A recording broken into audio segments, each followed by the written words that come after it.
Hey guys, I'm now Michela Mahango. Thank you for joining me today.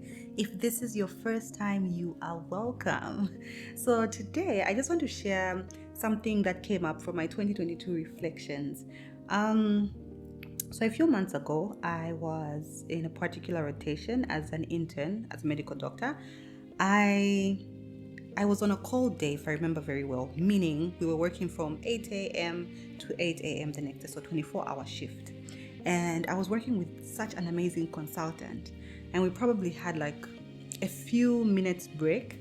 And I was having a conversation with her, basically just really saying how much I appreciated how she handles us as interns and just trying to get some insight on how she achieved what she had achieved. And it was pretty great. And she really said a few things that opened up my mind.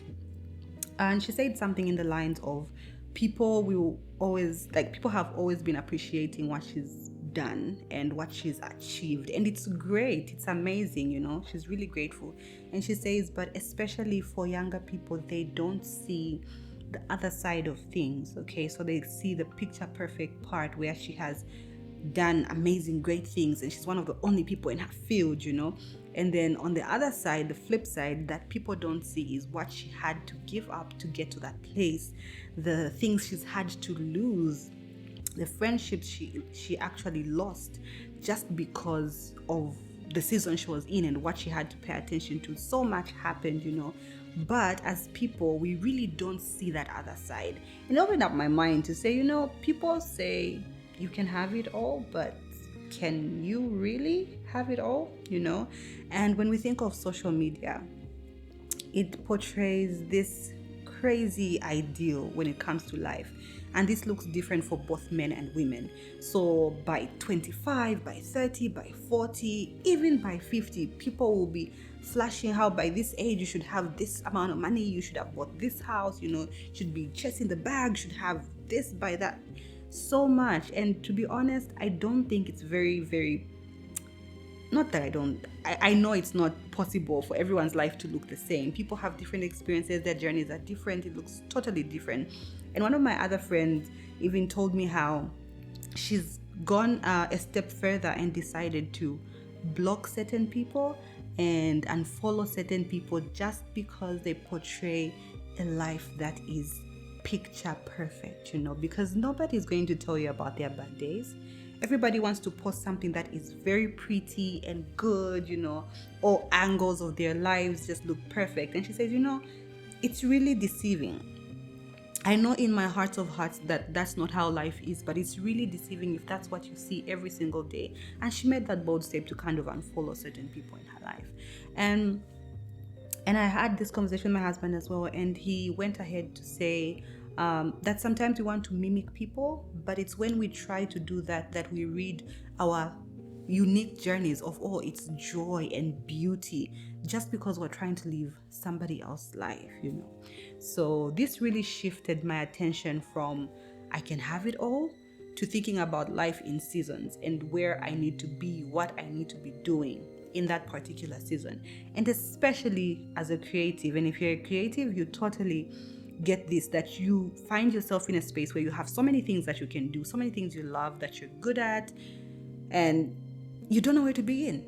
Sometimes it's a long list. I have a long list, guys, of things that I love to do, and things I want to do in this lifetime. I have a long list, but I cannot do everything at once. And so I've had to really think about my life in seasons for this particular year, because previous years I was honestly just trying to do this, do that, and achieve so many things. But then now I feel like I am more settled and I'm thinking about life in seasons. Which season am I in?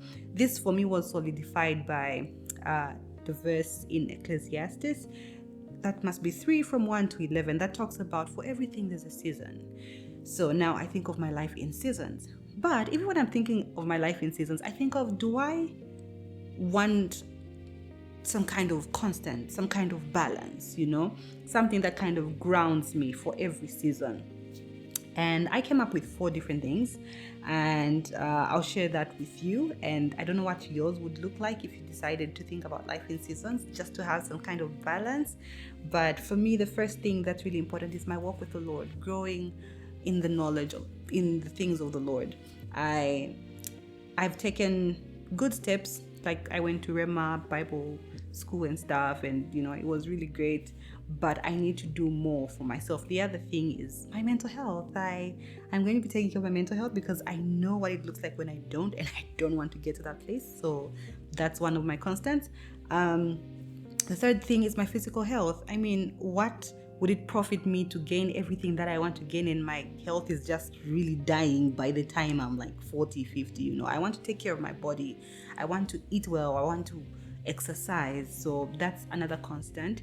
And then the fourth thing is my relational health. So I've been trying to be really intentional about this, and I think I've done a good job so far. There's few places where I need to work on my relational health, but I want to be able to take care of that properly. So that looks like people that surround me. Obviously, my marriage with my husband, my relationship with my friends, with my family, all that. So those are my 4 constants, and I think they really help to ground me in whatever season I am in. So if I do feel like some seasons overlap, because life is not white and black, okay? It's not very linear. So many things can happen at the same time, but I feel like having my constants simplifies my life. It kind of makes it easier for me to start from somewhere if I feel lost. So that's what I wanted to share with you guys, and not forgetting that even in all this, I still have my goals. I'm still working on my systems. I'm not neglecting that, but I'm just aware of the fact that my life is unique. My journey is different, and life has seasons. We cannot run away from that. So because of that, I'm deciding to trash the idea that I can have it all at once, and I am moving towards having seasons, thinking about life as seasons. So yeah, please let me know what you think about this. Let me know what your opinions are. Thank you so much for joining me today. Be kind to yourself as you go through this week, and I will see you in the next video.